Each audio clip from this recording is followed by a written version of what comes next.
Good afternoon, everyone. This is Sam Drew with the National Dropout Prevention Center, and I'm here with my co-host and colleague, Marty Duckenfield, and we welcome you to our broadcast for Solutions to the Dropout Crisis.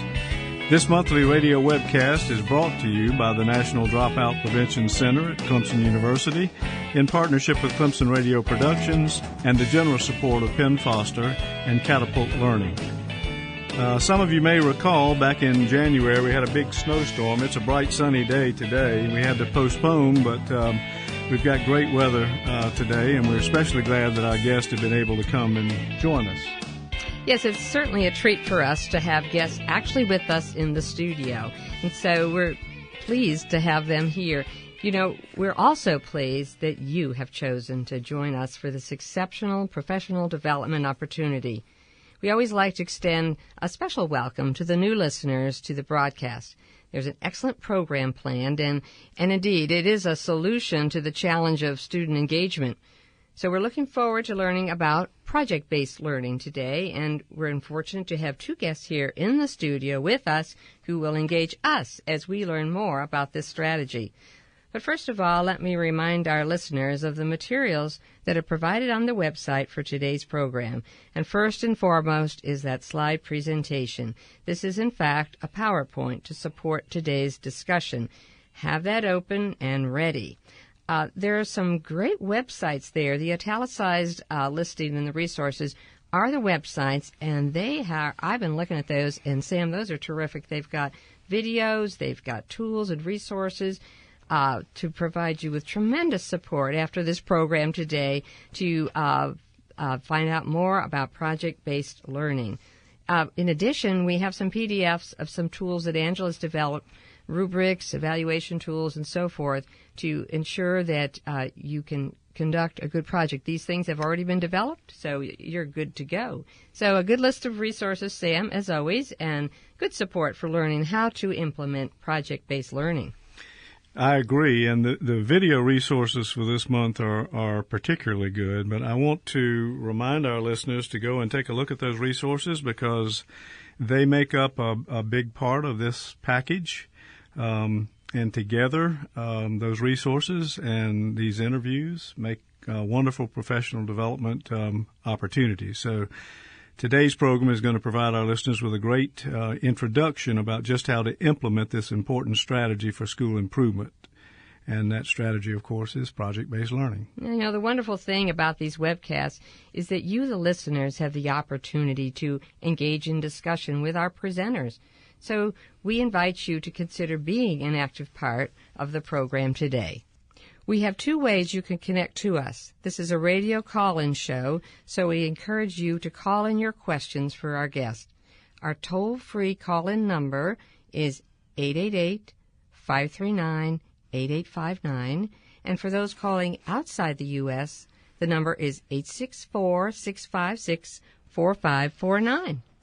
You may begin calling in now or any time during the program. We'll put you on hold for a few minutes, but we'll try to get to as many of your questions as we can during the broadcast. All our callers today will receive a copy of a free book of their choice from the NDPC Effective Strategies for School Improvement series. Eric will take down your email address, your phone number, your address, and so forth, so we can contact you about which one you would like to receive. And, Marty, we have a special offer. We've actually made this for the last several months now of broadcast to our callers to entice them to call in. Any caller who calls in today or sends us an email question will be entitled to have their names put in a hat for a drawing that will be held in May to get a free conference registration to the 2011 National Dropout Prevention Network Conference, which will be held in the Chicago area. And that's in October, I think, of next year. So this will include all callers from the previous broadcast in this year. So there's just a handful of callers in there. So call in today and get your name in that hat for a free registration. Yeah, that's a really great offer as well. We also accept email questions sent to our email address, which is ndpc@clemson.edu. Now, if you put the word solutions on the subject line, we can pick it up faster. and we'll try to get to as many of your questions as we can. So looking forward to the calls and looking forward to the questions. We are really excited about the program today. Those of you who listen regularly will remember that sometime back, a few months back, Dr. Elaine Kraft, who directs a national ATE, and that's Advanced Technology Education Center at Florence Darlington Tech here in South Carolina, talked with us about ATE, what it is, and the Technology Gateway model. And so we wanted to, there was a lot of interest in that program, and it certainly piqued our interest, and we wanted to expand that and really get down to the level where ATE works, and that model is being implemented, and that's what we're doing today. The topic is project-based learning, a working model for student engagement. And with us today, as Marty said, here in the studio are Angela Wall of Wayne Community College in Goldsboro, North Carolina, and Bernard Green, who is Bernard's a high school student. He's a junior in high school and also attends Wayne College in the School of Engineering, so he receives dual credit there for engineering courses, and also in Goldsboro. We've enjoyed getting to know both of you today. We had lunch together and had a good discussion, and I want to welcome you to the program. It's terrific to have you here with us. Well, thank you. We are delighted to be here, and we're looking forward to sharing this with you. Yes. Well, it's great to have a practitioner and a student to talk with us today, and I know our listeners will be interested in interacting with both of you. All of us in education, particularly those of us who have been in the classroom, who are currently in the classroom, know how important and essential student engagement is in a student's academic success. The question, though, is how do we truly engage young people in their learning? And we've dealt with this challenge through the ages, and successful teachers have usually found ways to really engage students in learning, and they understand that that's a key element really to generating students' interest in what they're learning. You always hear the question, and I've just returned really from some visits in schools around the country with a project that we're working on. And when you do student focus groups, invariably they'll say, why do I have to learn this when you talk about learning and engagement? And it's a question that we all have asked ourselves as students at some point, and every good teacher asks that of themselves, I think, so that they can make learning relevant. So this program today on project-based learning has a terrific track record for answering that question as it engages students in very authentic and experiential learning. And our guest today will provide us with the framework and some actual tools to use to get started with project-based learning in your own classrooms. Before we get started and hear from our guests, let me remind our listeners that they can call us with their questions. And I'm going to give you this number again that Marty just gave you, toll free. It's 888-539-8859. And for those calling outside of the United States, 864-656-4549. Within the U.S., that's a toll-free number. So, Angela, let's turn to your PowerPoint and get started. And I think you're going to just introduce us to project-based learning first and tell us a little about what it is. We are. Slide 1 there is our title slide. Again, it's project-based learning, a working model for student engagement. The key word being there is working and engagement. Students are working, and hopefully they're engaged. And then moving on to 2, the question is for a lot of people, what is project-based learning? They're confused. They may not understand what that means. A lot of times teachers think we're talking about science projects, that kind of out-of-class activity. But basically, project-based learning puts the cart before the horse from traditional learning. Instead of starting with the answers and then later asking students questions to pull back the answers from them, we start with the question and make them come up with the answers on their own, if that makes sense. So it does begin with a driving question or a challenge sometimes. students have to figure out on their own what they need to know, rather than a teacher telling them what they need to know for the test, in other words. They have to have inquiry and innovation from the student side.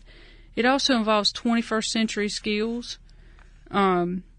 Students have their own voice and choice. It incorporates a tremendous amount of feedback and revision. We often tape presentations and that kind of thing. Students have to evaluate their own self, their teammates, and other teams that maybe they were not a part of. And it also involves a publicly presented product. So when I say public, I'm not just talking about the classroom itself and the peers of that classroom, but we frequently bring in outsiders to critique and ask questions of those students. Does that make sense? Yeah, it makes perfect sense to me. Yep, okay. So far so good. Let's keep going here. All right, well, slide 3, we're moving on. We always have to start with an open-ended question or challenge, a problem, in other words, or a project. And it depends on what type of class you're using this in, whether you would look at issues and debates and questions, that kind of thing, whether they're philosophical in nature. I come from an engineering background, and so typically our stuff is more of a problem that's physical in nature. But it can be used in any of those types of classes. It just has to be open-ended. So, another buzzword for that is ill-conceived, which means sort of that there's no right or wrong answer. It's which is the best solution of the given ones. So some classes, a solution might be the best one. Another class, if it was presented with that group of solutions, it might not be the best one. It all depends. Does that make sense? It does. Okay. Going on, the main thing is it creates a need to know. Sam, you asked about relevance. Why do I need to know this? The question itself lets students know why they need to know it. Instead of me telling them this is what you need to know, they figure out on their own what they need to know. So, and it's self-explanatory at that point. They don't ask the question, why do I need to know this? And again, the traditional project is where you present a concept first and then expect students to apply the concepts. With this, you actually expect them to apply it beforehand so that they have to figure out what skills and knowledge they have to acquire, instead of the teacher telling them what skills and knowledge they're going to need. I just want to interject here that there are some good resources on the website to help teachers make this first step. And what I found interesting, especially looking at the videos and looking at these resources, that this is for all ages and all subject areas. And one of the sheets that you have here is for elementary teachers, but it's the same framework in essence, isn't it? It is. You would just give more or less detailed, and you would obviously expect, more or less of the finished product, depending on the age group. Now, Bernard, this happened to you the first time you took this class. It was a different way of approaching things. How did you feel about this approach, this whole new thing of taking a class? I wasn't really too worried about it. I prefer hands-on things, so when they told us we were going to be doing hands-on projects, it was I was kind of more relieved that I didn't have to sit through a lecture for some odd hours and then take a test right behind it. So it kind of took a lot of stress off the class to remember things for a test. Interesting. And I would imagine, Angela, that's a typical answer for a student in your class. Would I be incorrect in saying that? Or you would be incorrect. And let me explain why. Bernard comes from a school of engineering, and so they are somewhat hands-on already. Some students, when they take this the first time, it fills them with anxiety because for so many years, especially if they're just coming out of high school, you see that they have been used to the information coming into them and then giving it back on a test. So they're not used to actually having to apply anything. And you find the first project that they go through, they have a lot of anxiety and fear of this new thing. And with that, after the first semester of doing this, they want to know, are we going to do the rest of our classes this way? Because this is the way we like it. Mm-hmm. So at first you see the anxiety, and then it changes to being much more comfortable with the process. Yeah, I understand that perspective. That makes a lot of sense. And I would imagine then that, so not only might teachers be a little apprehensive of this process the first time around, but students also. Absolutely. Teachers have to be trained to teach this way. It seems like, oh, well, this will be simple, but it's really not. You have to make yourself step back, and that is not the way we've been trained. We've been trained to intervene and be responsible for student success. And with this, we put that responsibility almost squarely on their shoulders. And a lot of teachers are like, what? We can't do that. So it creates some anxiety on both sides for the first time, of running through this. This is a real paradigm shift for both teachers and students. It's a 180 turn. Mm-hmm. Not a good one. But what we find is this mimics the workplace more often. Nobody goes to work to take a test or to have their supervisor tell them every little thing. They're given things to do, and typically they want you to figure out how to do them, and only to come to them if you have an extreme problem. And that's the way we run the class. A lot of times students will ask me a question, and even if I know the answer, I'll tell them, I don't know. You may need to look that up, Mm-hmm. Kind of like the old thing, how to spell this word, and your teacher says, well, you need to look in the dictionary. It's kind of gone back to that, moving the responsibility to the student rather than the instructor. Yeah, we have so many more places to look now than just dictionary. That's the truth. See, moving along. The main thing it does, again, is they have to have a vision for their finished project, and students get to choose their own pathway to that. And depending on what pathway they choose may be the skills or information that they need. So again, it creates that need to know, but there's some student choice. It's kind of like a choose-your-own-adventure book.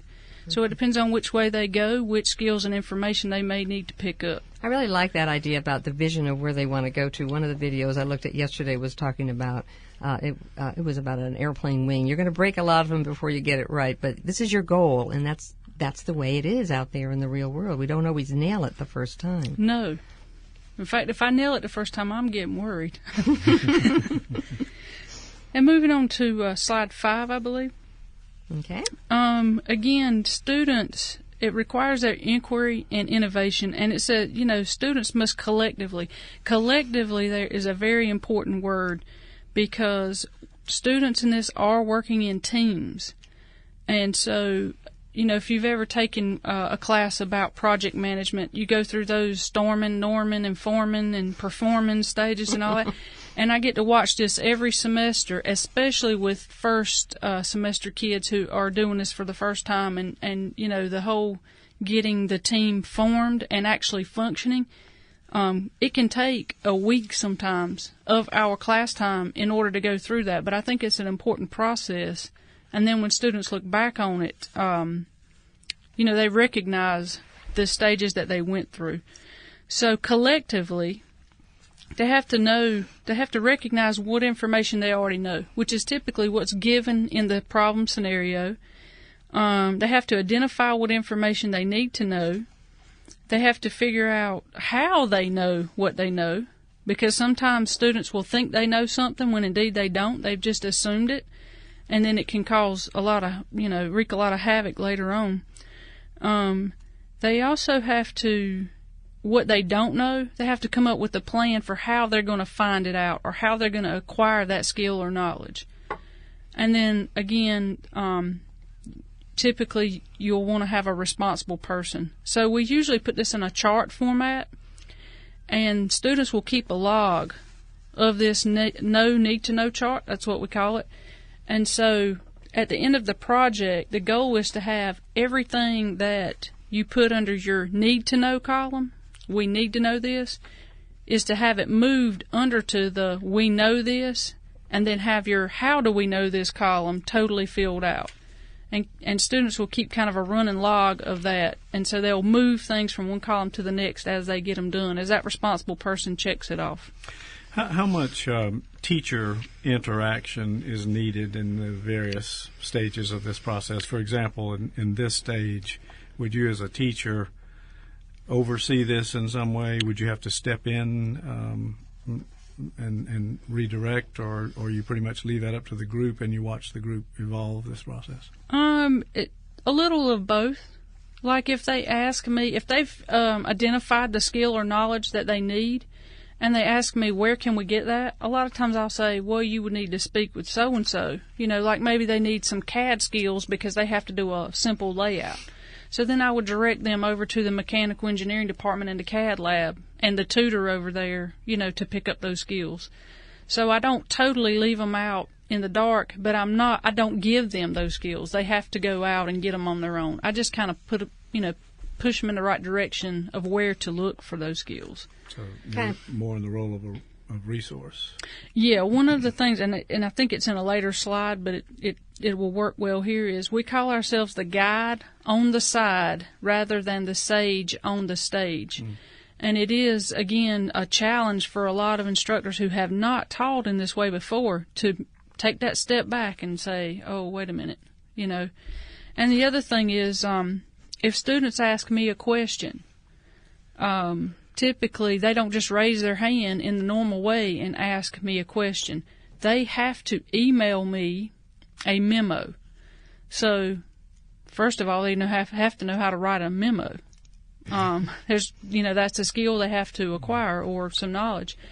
And as a team, they collectively decide how to frame their questions that they're going to send me, and they must email them to me, and then I email the answer back to them. I don't let them verbally ask a lot of questions.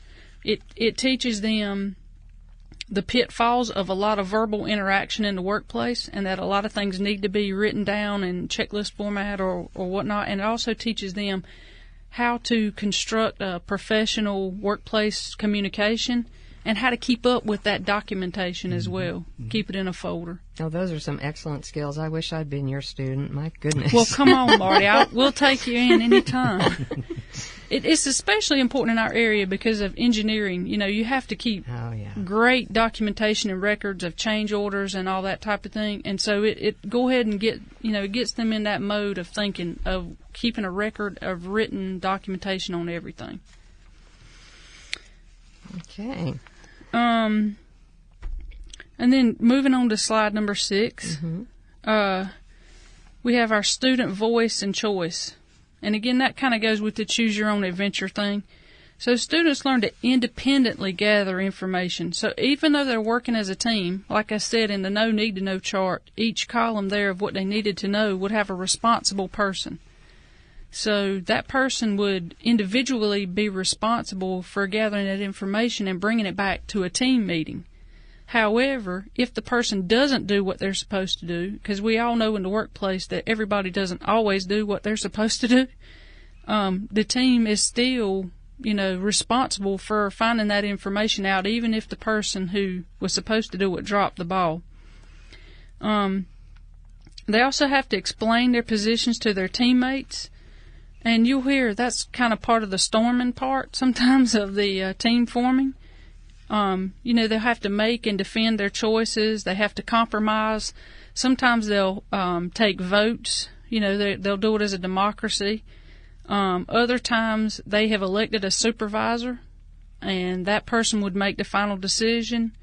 They have to take responsibility for their work. So with the choices come the responsibility. Bernard, I'm interested in your perspective on this particular, since we're talking about your voice and choice. What was your experience with this? With being on a team and the role you played and making your choices? Teams, it wasn't that difficult because, some parts of it were difficult with the actual getting the work done because, like you said, people don't always do what they're supposed to do. So we would make the teams together, and we would work together until everyone get to do what they do. And it was difficult because when they didn't do what they were supposed to do, it kind of messed everyone else up. Mm-hmm. It would throw what they had, so someone had to go off and do what they were supposed to do and come back to the team and get them behind and work, and we would end up just throwing something together at the end.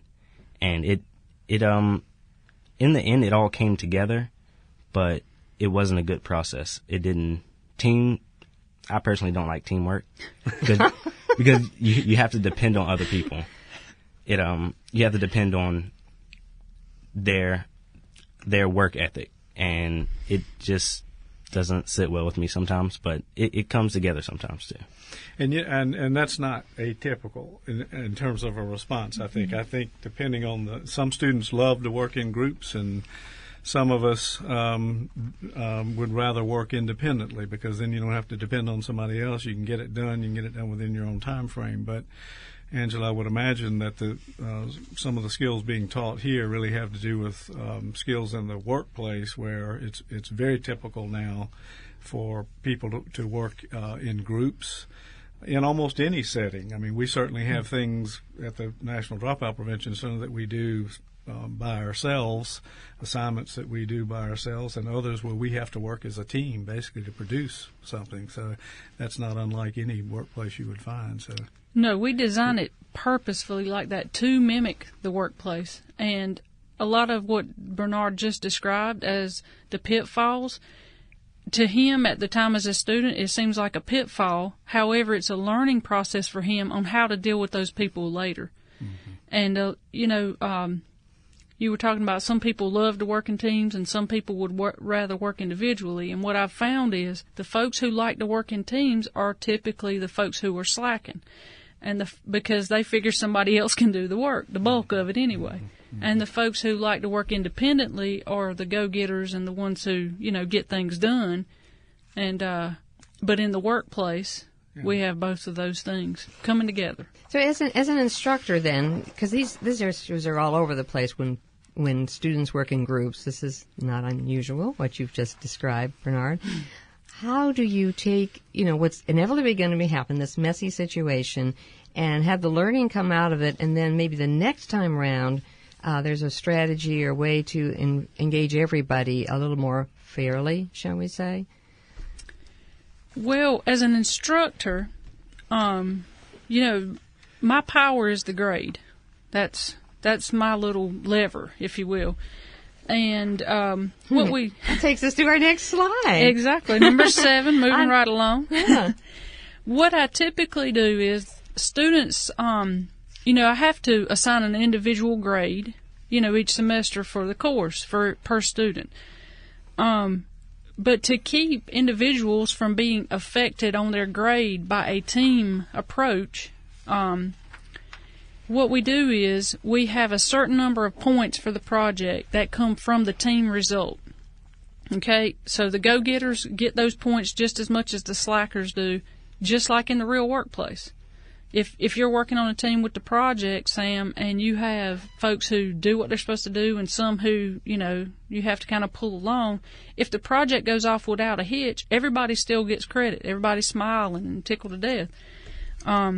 So it's the same thing in the classroom. They get a certain amount of their grade that comes from the team result, no matter what part they had in it. Okay, then I can either subtract or add points to the individual grade based on individual performance within the team. And I get that individual performance from sometimes self-evaluation. There's some folks who will tell you, I did not do what I should have done. Also, their team members, they have to do a peer evaluation. And then we also have my observations as an instructor. As they're working, people think, well, what is she doing? Well, I'm walking around and keeping notes on individual performance and some team notes as well. So that's how they get the team experience with the individual grade. We had an email a few minutes ago about grading and assessment from Aaron Carter in Burbank, California, and he asks this: how do you keep track of students' projects for grading and assessments? He particularly wants to know, do you use or recommend a PBL software to manage students' progression across grades? So is that something you're familiar with? If there is a PBL software that's specifically for assessment, I am not aware of it. what I typically do is, even though it's a seated class that we have, I always have them open up a Blackboard shell, which is an online class delivery system, or a Moodle shell. We're kind of in a transition at my college on that. And in that, folks would upload their peer evaluations. They would upload their self-evaluations. And then I have an instructor area where I can keep my own notes and that type of thing. They would upload their PowerPoint presentations, anything that has to do with their project. It's like each group has their own personal space there to upload. And that's how I keep up with it. Like I said, if there's a specific software for that purpose, I'm not aware of it. Okay, and this seems to be a hot topic right now because we have greetings from Alaska. We always have great listeners from Alaska, Sam. This is Carl White, way up there in, where are you? Nome, Alaska. And he says, greetings from the Arctic. It sounds like rubrics are developed to do the self, teammate, and peer evaluations. Mm-hmm. He says, I've done that where students develop the rubrics. What does the instructor make the decision? When does the instructor make the decision when developing rubrics? When did you make the decision? Well, I'm not sure what he meant. Carl, if you want to call in and talk about this. Or maybe instructor rubrics versus student rubrics, since he indicated. Oh, maybe so, yeah. Whether student-driven or do you have any student-driven rubrics in your program, Ed? I do not. In fact, I give students the rubric ahead of time.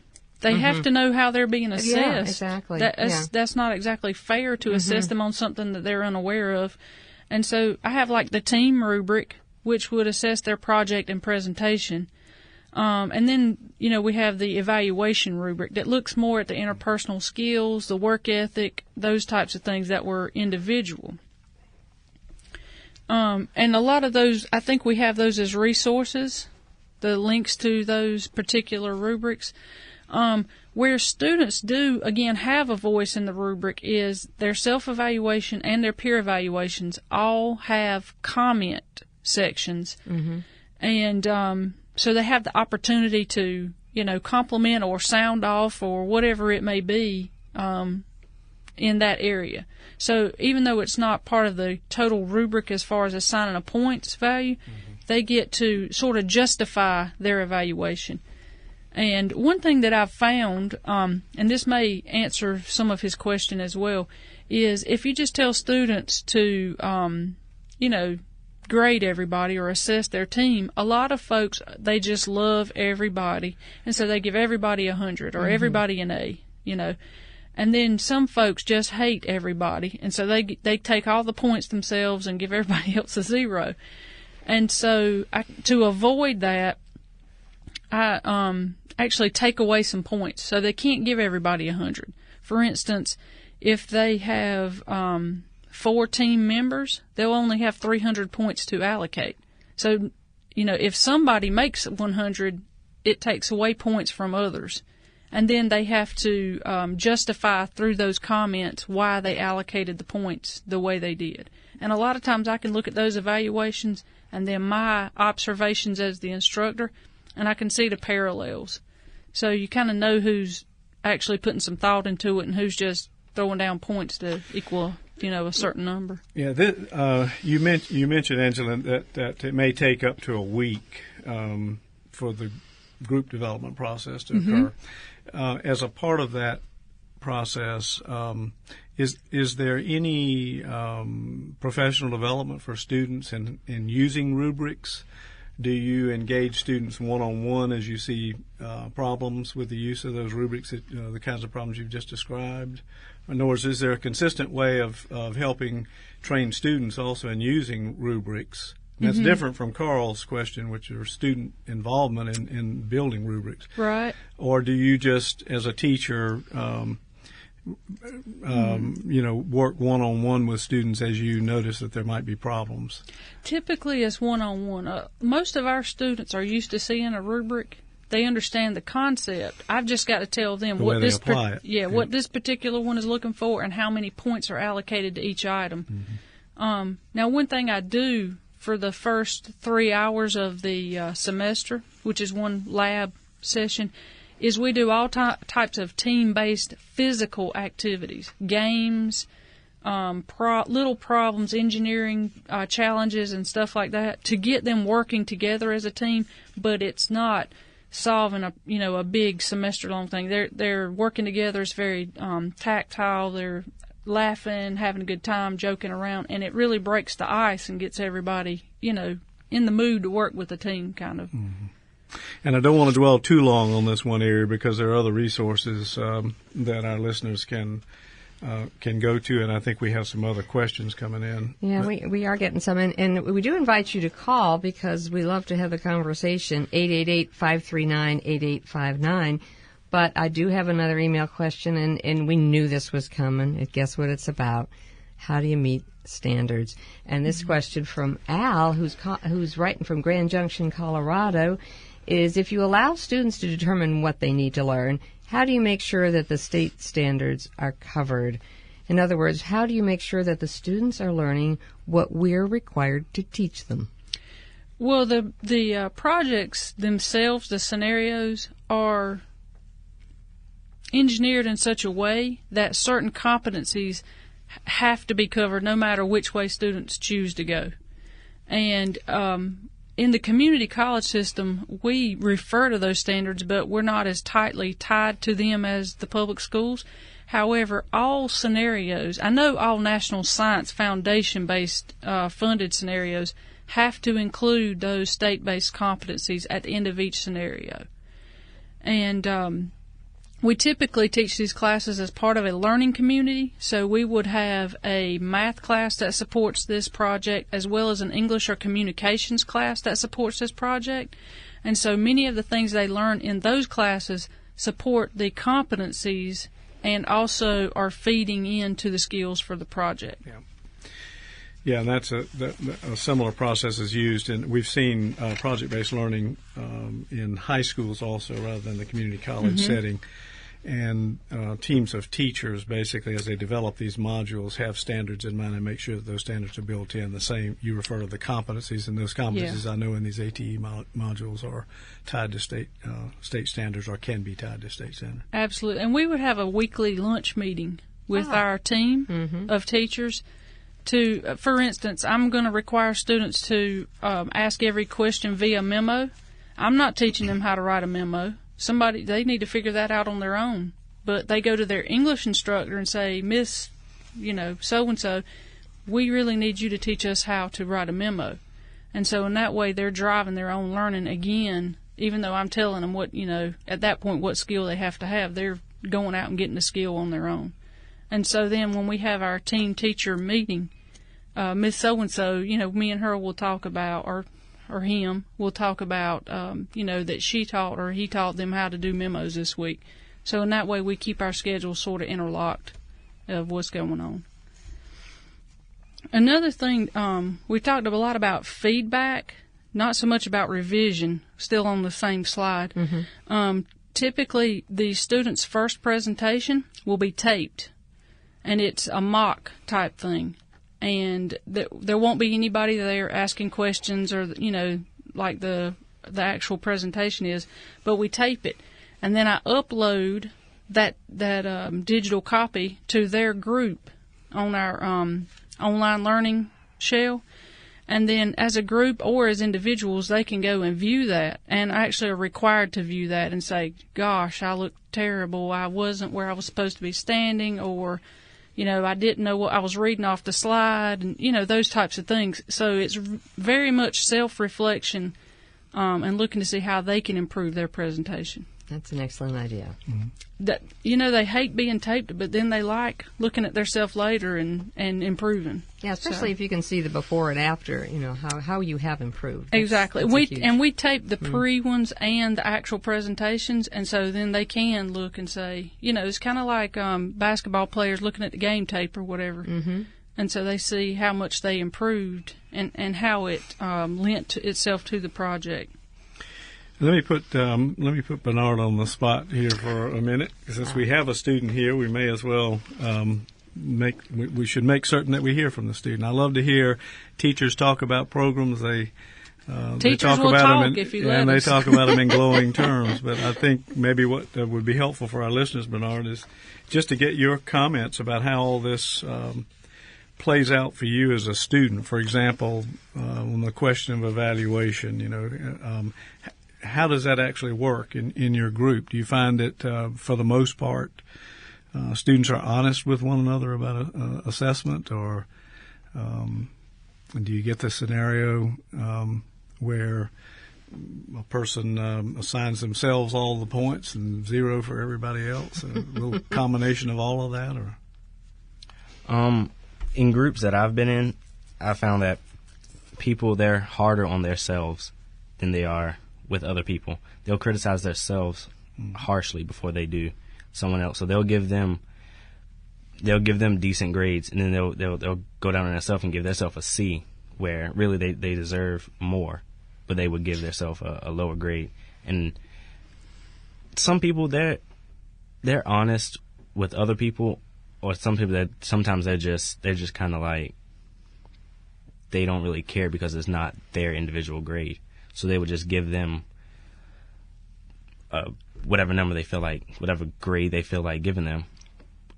But that's some people. It's other people, they actually care. They think about it and give an honest. Most of the time they're honest. I wonder if this could be a hit new reality TV show. Oh, wow. Progress-based learning.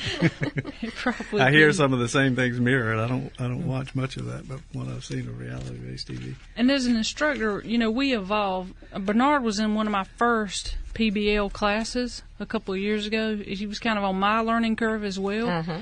And so it used to be that I'd just say, okay, assign your group members, points based on performance or whatever.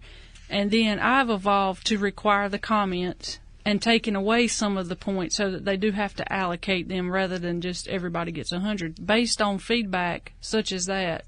Of this, some people just fill it out any old way. So, trying to devise strategies to force them to do it honestly, and not just frivolously.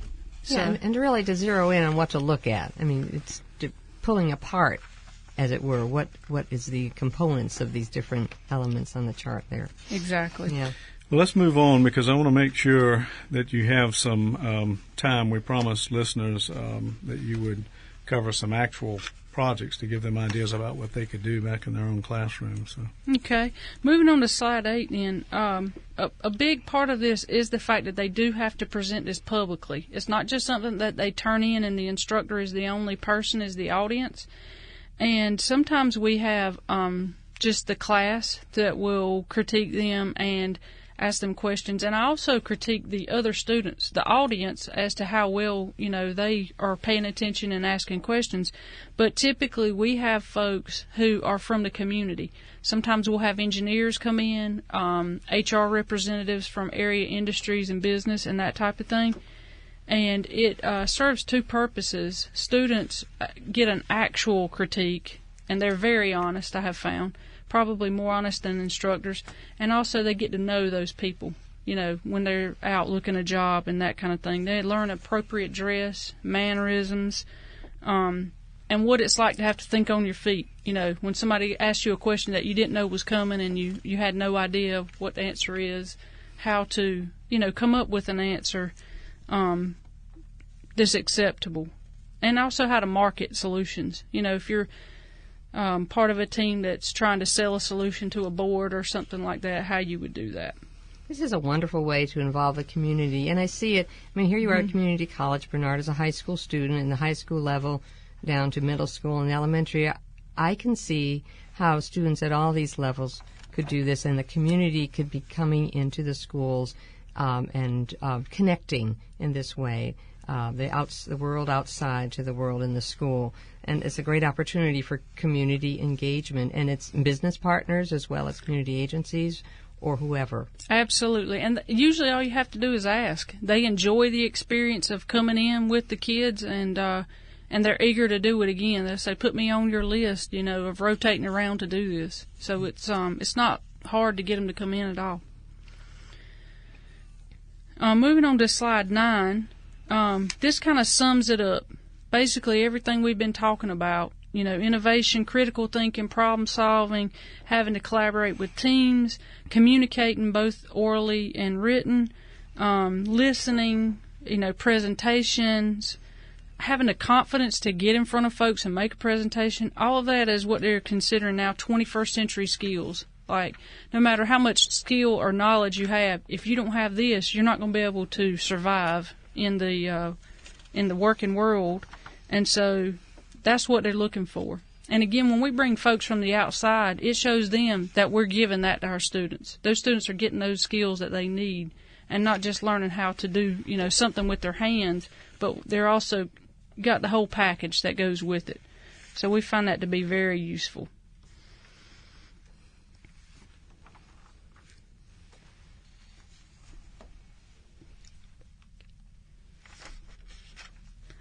So I guess this brings us to a question that a lot of folks would have is, why would we use this?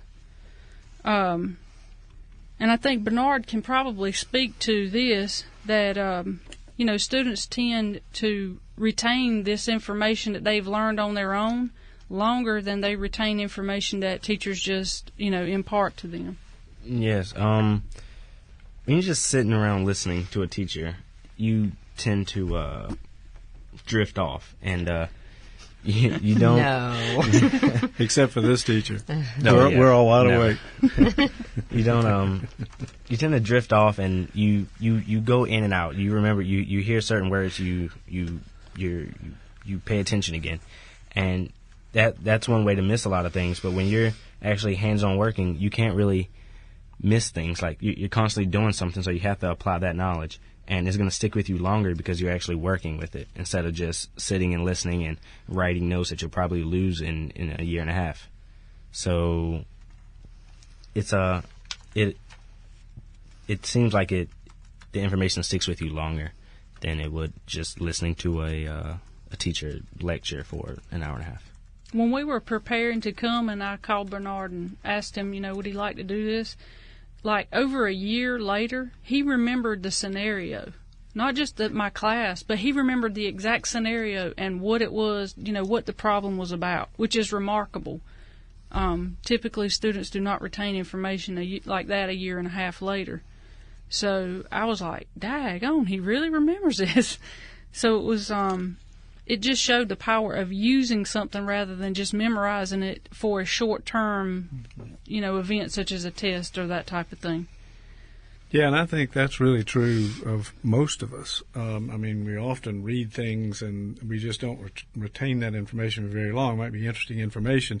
Then later we get interested in something that requires that information, and that's when we really learn the information. I can think of any number of instances in my own life. Absolutely, because we're using this. And I think this in the bottom of the bullet here about getting better test scores, I think, since that is driving education these days, the whole idea that if you actually really learn it and have it embedded in your brain and more cemented by experience, you will retain it because you've really taken it in.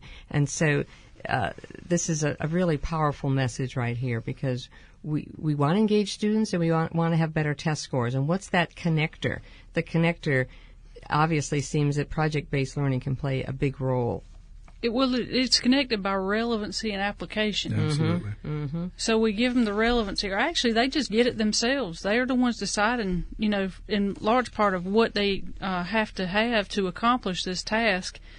And what we find is, like when they learn math to accomplish something in the project, they actually make better test scores in the math class, regardless of, their grade in the project class. They retain the math better because they've used it in a relevant way. And so and the same thing in the English and communications classes. All those grades seem to improve because they were actually using the skills rather than just learning them, testing them, and going on. And for the mind of anybody who's learning something, there's a reason to learn it. That's big, not just the experience of it, but now I know why I got to learn this, not just to regurgitate. Exactly. Well, and you've really hit at the whole triad of rigor, relevance, and relationships. You've talked some about rigor. We had some questions about standards. There are competencies built in. The standards are covered because that's a concern for a lot of teachers. How do I do this and still cover standards? There's strong evaluation components built in, and you're constantly improving on those. you've got the relevancy issue, and then relationships pretty much takes care of itself. Not only relationships among students, but a different relationship with teachers. The fact that as a student you're playing a real part and key role in solving these problems as you acquire skills. So absolutely, it really addresses very well all three of those. So one thing I wanted to also comment on is as far as relationship, it does change, talk about the paradigm change of student and what I'm learning, teacher what I'm teaching, but also the student-teacher relationship. You really are a facilitator, aren't you? We are. And you're also like colleagues in a project in a way as well. Absolutely. That is really the way it works. You know, a lot of times they'll ask me a question, I'll say, well, if I were you, I would do such and such, instead of saying, this is what you need to do. You know, I'm giving that information in a different dynamic than, than it going downhill. It's more of a lateral move of information from me to them. Okay. That's a big thing I'm going to take out of here, Marty, is guide on the side rather than sage on the stage. Do you know, actually a high school instructor that I was involved with some PBL training, he is the one who came up with that little motto, if you will. And he was a physics teacher. And I'll talk about him in a minute when we talk about that. Okay. And I tell you, this PBL has been a big learning experience for me, such as going on to slide 11, how is it best taught? I found out that teams composed of 3 to 4 students is the best size. 2 is not enough, and 5 or 6 is too many. And so a lot of these things you have to learn them. I'm learning the whole time as well. And again, we have the learning community of interdisciplinary instructors and teachers who are working together to, keep a project going, whatever it is that they need to bring to the table to those students so that they can accomplish the task. And what we found, and I think Bernard can probably attest to this, is an extremely non-traditional atmosphere. It's not me at the front and them sitting in rows and columns taking notes or viewing a PowerPoint. I think the entire semester we worked together. Did I ever lecture at all? I don't think so. When you first came in, you wrote a few things on a board, but after that it about was it. just... Yeah, this is different. And interesting, we do have a call. I've been kind of got a little correspondence going on here at the side, but our friends in Grand Junction, Colorado, have some questions, and I've encouraged them to call because I'm tired of being the middle girl here. Okay. You guys need to connect. So we have Josh from Grand Junction, and we're delighted you've called, and you're now on the air. And so you and Angela and Bernard can have a conversation. Go for it, Josh. Well, I was just, intrigued. I like this idea of the problem-based learning. I want to implement it in my classroom. I teach at an alternative school here in Grand Junction, but I teach U.S. history, and that's kind of my dilemma: is how do I get this rolling in a U.S. history class? I'm sure it's being done somewhere, but I just kind of wanted some specifics on how this might look, for a U.S. history content, because I do think the engineering thing lends itself to kind of the hands-on. It does, and I can tell you this, Josh, there's a lot of materials online for project-based learning, and if you Google PBL history projects, there's no telling what you might find. We have at least gotten some hopeful correspondence from the National Science Foundation on a grant that we're writing to do project-based learning for sustainability, which would include getting outside of our engineering comfort zone, basically, on all types of sustainable and green topics. I can give you an example that we used on our campus. It brought history into the engineering classes anyway. Okay. This would have been a Civil War era, Fort Macon. I'm not sure, maybe you are familiar with that. We're in North Carolina, so I'm not sure how familiar you are with North Carolina history, but Fort Macon was used during the Civil War, and I think up through World War II. And it's on, it's near Atlantic Beach in North Carolina, but they were redoing the cannons there. Of course, they were rusty and falling apart. And so we were actually working off of circa Civil War era drawings for these cannons, and we had our mechanical engineering students transfer those drawings into CAD, which was kind of hard. You know, some of the writing was the old style letters and whatnot. Right. And then we had machining and mechanical engineering and welding students actually build the carriage for this cannon. Of course, the barrel was made, you know, at a place that would specialize in that. And so in that way, we were able to do a project-based learning and bring history into it. Now, I can't tell you that I'm familiar right off the top of my head with any history project-based learning scenarios, but it would surprise me greatly if there were not some out there to be had. Right. And I that think kind of gets into the earlier question that I had too, is on the standards based. It's like I'm also, you know, and I'm all for kind of the depth, you know, going in depth on a particular topic. Yeah. But we also have the state standards that we have to kind of balance that out with. And I just, because I do think that this way of learning is better for kids. I think it's, you know, they learn more, they retain more, but I'm just trying to figure out how to balance those standards with. Well, Josh, with the competencies, and I'm understanding what you're saying, and I'm going to jump ahead in my PowerPoint because I kind of addressed that somewhat. In slide 13. Okay, and so just to interject here, Josh, I think we're good. We'll carry on this discussion, but we will communicate back and forth as a former history teacher, but I won't do it now. And the interdisciplinary route, I think that you talked about earlier with that you did, Angela, is a great way to do that. So yes. Are we okay for now? And just do call us back. I like the suggestion. I appreciate it. Yeah, and we'd love to hear back from you, Josh, about any progress you make. Absolutely. Yeah, this is great. I am planning on acting on this, so I will let you guys know. Thanks. Great. Thank you for calling. Appreciate it. Okay, moving on to slide 12 then. How can I use project-based learning? You know, some instructors are saying, well, I don't have the time. And the projects lend themselves to anything. They can be the main course, the entree, or a side dish of knowledge attainment within your classroom. They can vary from a few hours long to an entire semester in length, depending on the project and the class. All grade levels, all subjects. They can be during a traditional class, an after-school type program, a club, a camp, service projects, etc. And they're great for career and technical education and alternative programs. And some of the examples we'll go over here in just a minute. We'll elaborate on that a little bit more. And I think this will answer Josh's question. Going on to slide 13, these are our results that we had, and this was actually with our very first semester of using project-based learning. Our math that we were using as our supporting math class was what we call Math 070, Introductory Algebra. And in that class, we had a 92% success rate.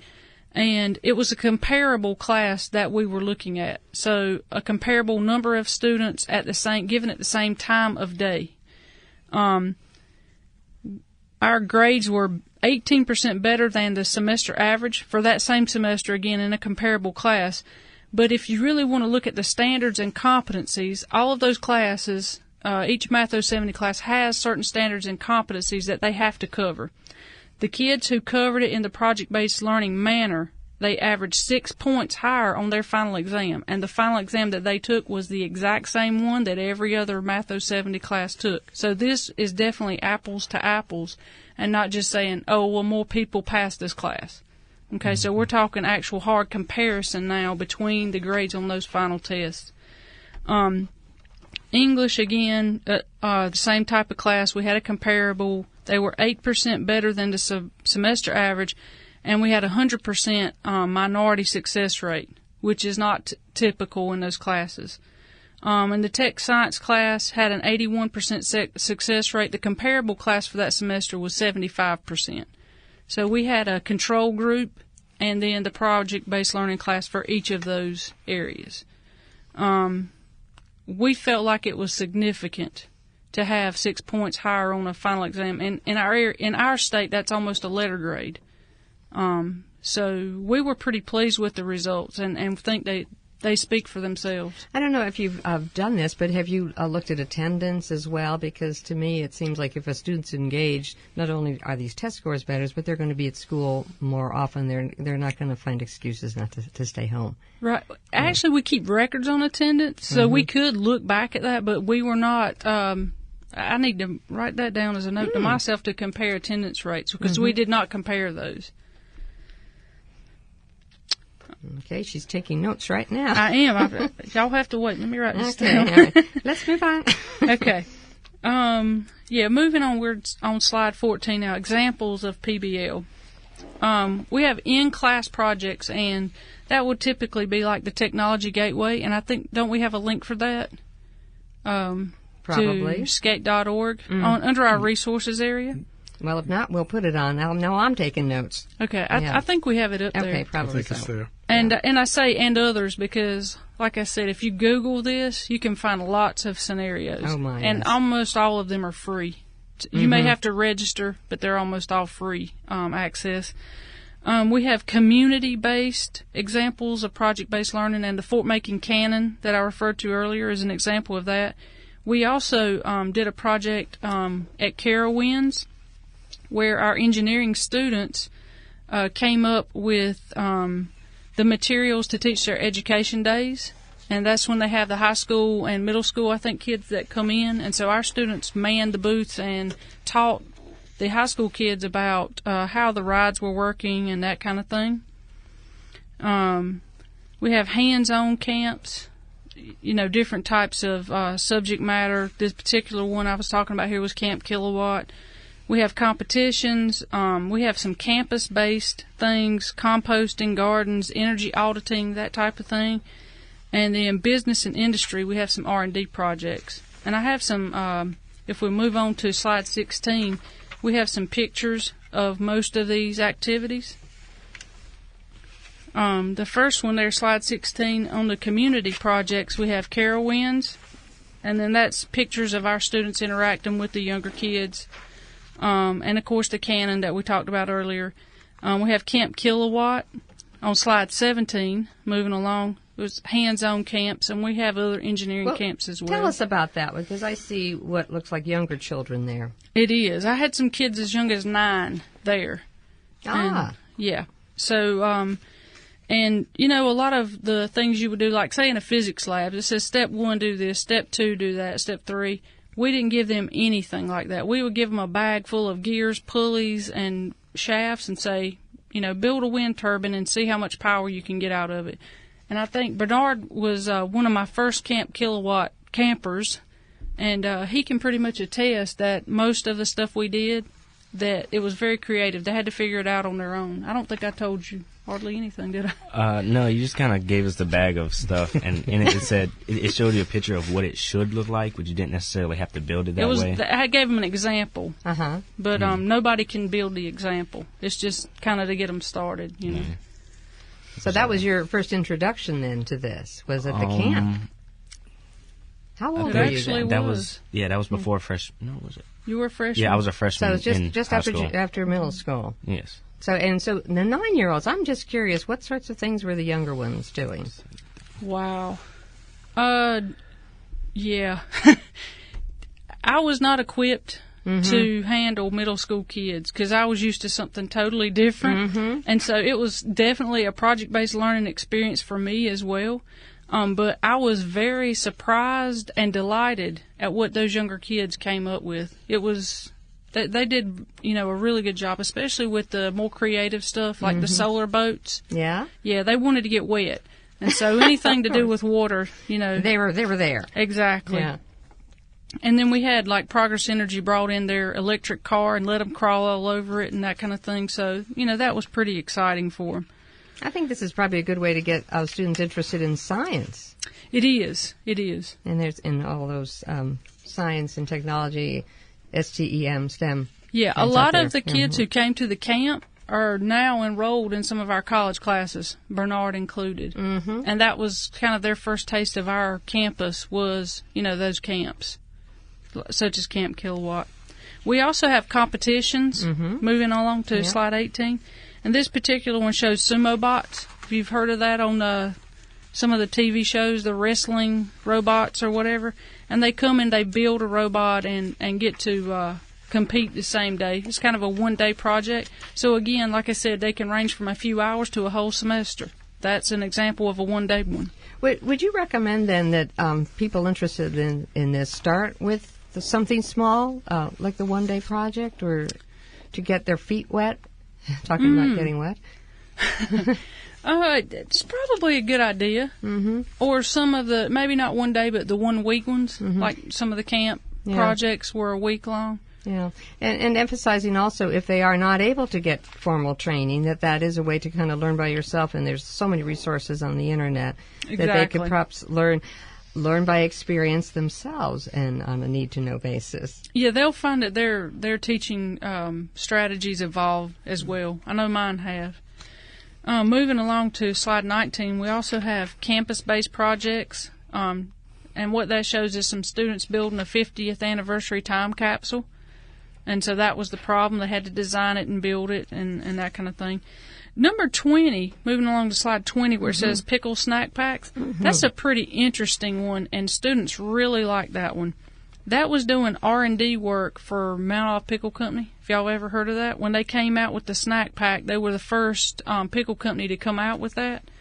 And our students, you can see the pictures there on the side, they designed that cup and made it in a rapid prototype machine, and then had to go and defend their project and solution to the board at Mount Olive Pickle Company. So that's where we actually took it off campus and did an off-campus presentation. And now that's an actual product that they can see on the store shelves. So that was really exciting for students.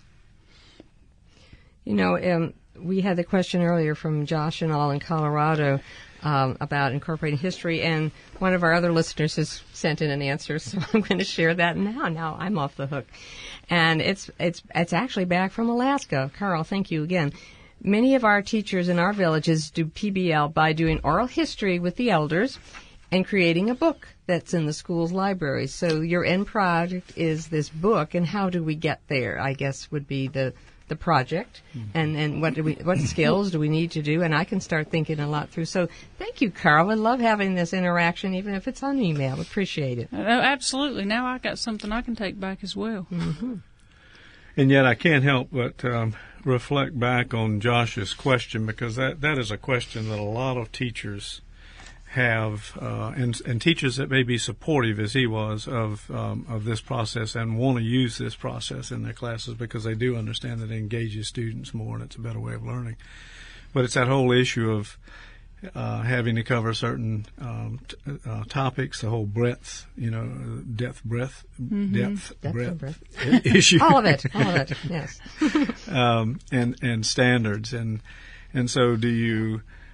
Can you organize around 3 programs of study in order to get all the standards in? You have to do 6. Exactly how you do that, and I hope we gave Josh a few answers, but I'm sure that there is a lot more information that he needs, and hopefully we can get some of that up on the website. Some may already be there. You gave him some excellent suggestions. Yeah, these resources are great. But that's a question that really needs to be answered for a lot of teachers, and then I think there are many, many teachers out there who would be willing to use these methods. So I think you're right. And sometimes teachers will look at what the competencies are and pick out a handful, do a small problem project-based learning, just to kind of break up the monotony of a traditional classroom, and then they find students are a little bit more engaged when they go back to lecturing again. Yeah, that's a great idea and a good way to start. Mix it up. Exactly. Yeah. Boy, look at the clock. Where did the time go? Time flies. Yeah.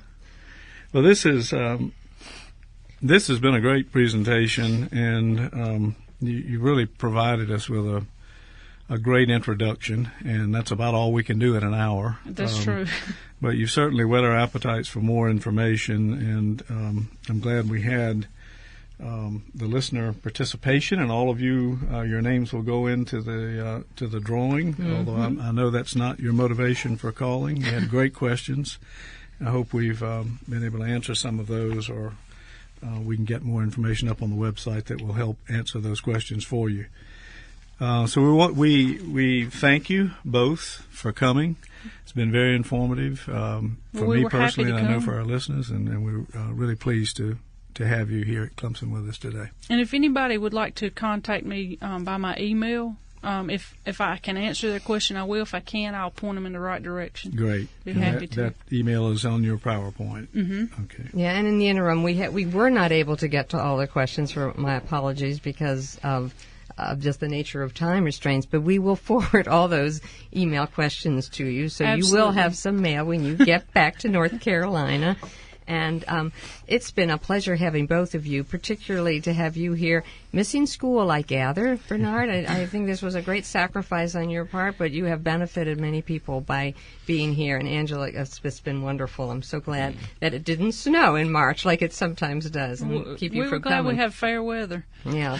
So this has been terrific. And I had to comment at some point during this program that project-based learning is a key component to service learning, which is near and dear to my heart. And I know many of our listeners out there are service learning practitioners and will have benefited, as we all do, from talking to each other. We all have these same kind of engaged learning scenarios and how we can learn from each other. So I thank you on behalf of all of them. This has been a great program. Well, we need to remind our listeners now that this radio webcast, like all our monthly programs, will be archived on our website within the next 2 hours, and it will be downloadable for your iPod or your MP3 player. So you can go back and listen again. And Bernard, tell all your friends you're on iTunes, because it's also on iTunes. And do use this program for professional development. The group from Colorado said there were 8 there. We know this is happening out there, that there are groups, and so use the archive program in case it didn't work out with your timetable today. So please subscribe to us on iTunes, and you can get all the programs. We've got a couple of broadcasts left in this year, and we're going out with a bang, so we don't want you to miss either one of them. We're looking forward next month to our Solutions broadcast on April the 12th, and we'll be hosting Dr. Cindy Johnson-Taylor and Dr. Jennifer Morrison of Newberry College, who have been developing some teacher-friendly tools for using data to improve instruction. I think you'll be interested in those. This is a topic of high demand, and I know it'll generate a lot of interest. And then in May, we're going to learn more about career and technical education, probably a continuation of this discussion, but in another form. And that will be with Dr. Jan Bray with ACTE, the Association of Career Technology Education, and it'll be wonderful to have Jan on the show. So lots of good programming coming up. Don't miss it. Thanks to all of you for listening and participating. Remember, we know why students are dropping out of school, and with research-based solutions, we can assure that all of our students graduate. Join us next time for more Solutions to the Dropout Crisis.